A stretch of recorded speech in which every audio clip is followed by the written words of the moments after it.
Nothing will stop God's plan for your life. It's no secret, all of us, we have faced struggles, and we face the struggles of decisions. We struggle with the decisions of doing right and wrong.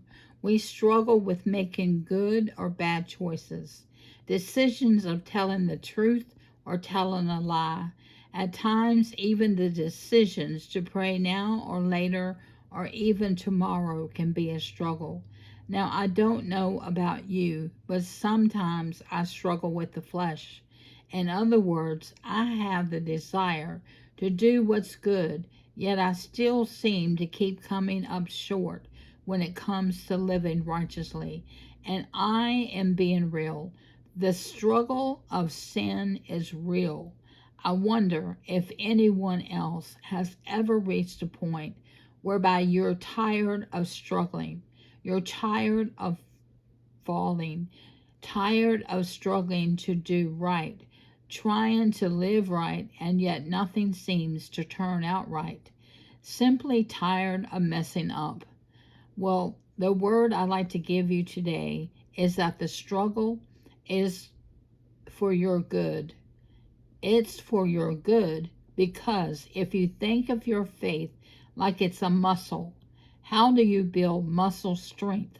How do you build muscle endurance? Through resistance. Resistant means struggling. And likewise, for us as Christians to build our strength, to build our faith, we need to resist the devil. We need to go through some struggles.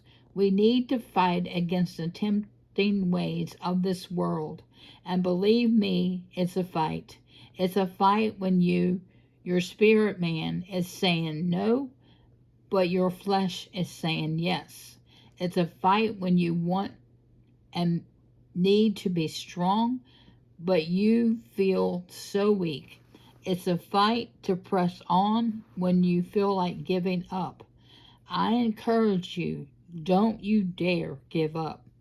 In Luke chapter 10, verse 19, I have given you the authority to trample over serpents and scorpions and over all the power of the enemy. Nothing shall by any means hurt you. Now you may not be trampling over serpents and scorpions, but you can be trampling over weakness, trampling over temptations, trampling over sinful desires. Life is truly about choices. Where are your choices leading you? Will you accept that this is a struggle, but choose to still believe for a way out? Will you still choose to worship, to pray? Yesterday is in the past. Yes, we struggle with our decisions, but we have the power over the enemy. We have been given power to defeat anything and everything that may tempt us to make the wrong choices and risk our relationship with God. So understand me. It's okay to struggle with making the right decisions, but remember that although you may struggle, ultimately you have the power to overcome and be triumphant. As we face challenges, our first impulse might be to surrender or to simply give up and let it be. I understand that sometimes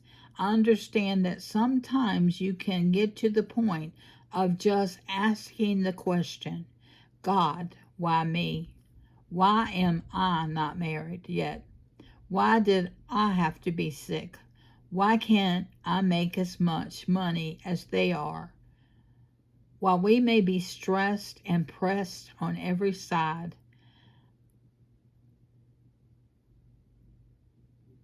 I'd like to recommend something to you. I would like to give you a formula that might help if you find yourself in that situation. I would like to encourage you to stand strong in the Lord because it is He who goes before you. He will not fail you nor forsake you. and that makes him so dependable. That's what should give you the tenacity to stand strong in faith. Our Lord has a track record that's unmatched, one that stood the test of time. So, despite the chaos, despite everyone else getting married, despite that job interview coming back as a no, keep standing strong in the Lord. But if there is one thing to come to terms with in life, it's the reality that life is unpredictable. But here's the thing, I am so grateful for the fact that in this ever changing life, we have a never changing God.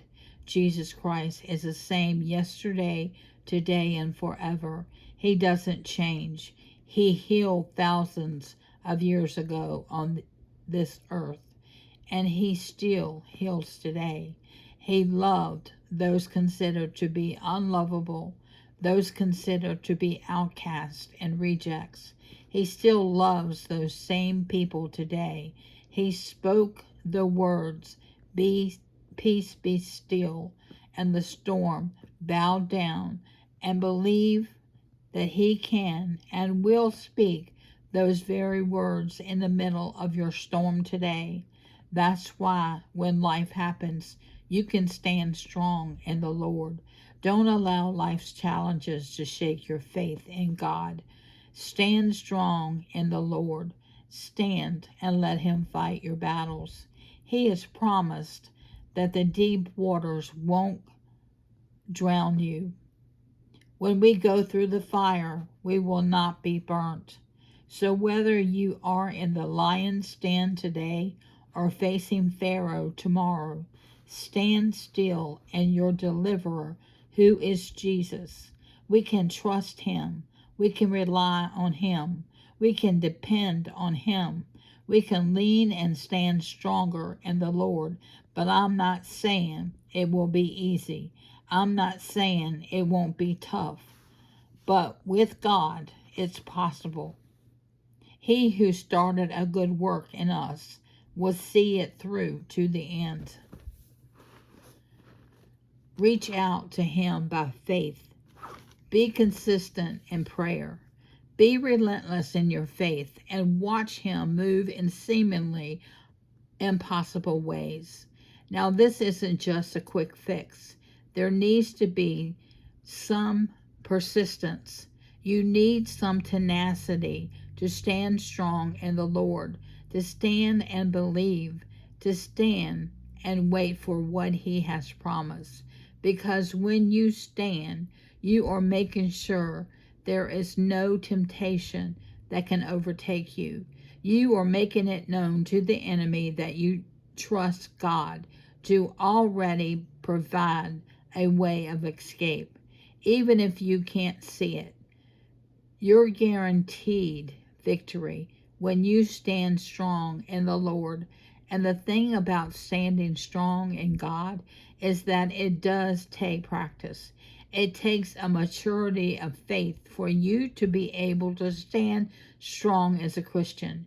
You go through one trial and God makes a way. You go through another trial and your belief is stronger, but it's tested. Yet God still makes a way.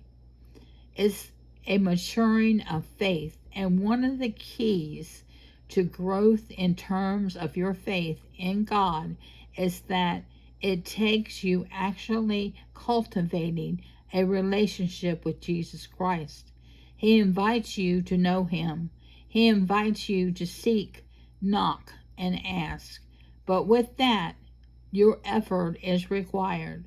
You have to make the effort. You have to discipline yourself, to read his word, to pray daily. It takes daily communion with him.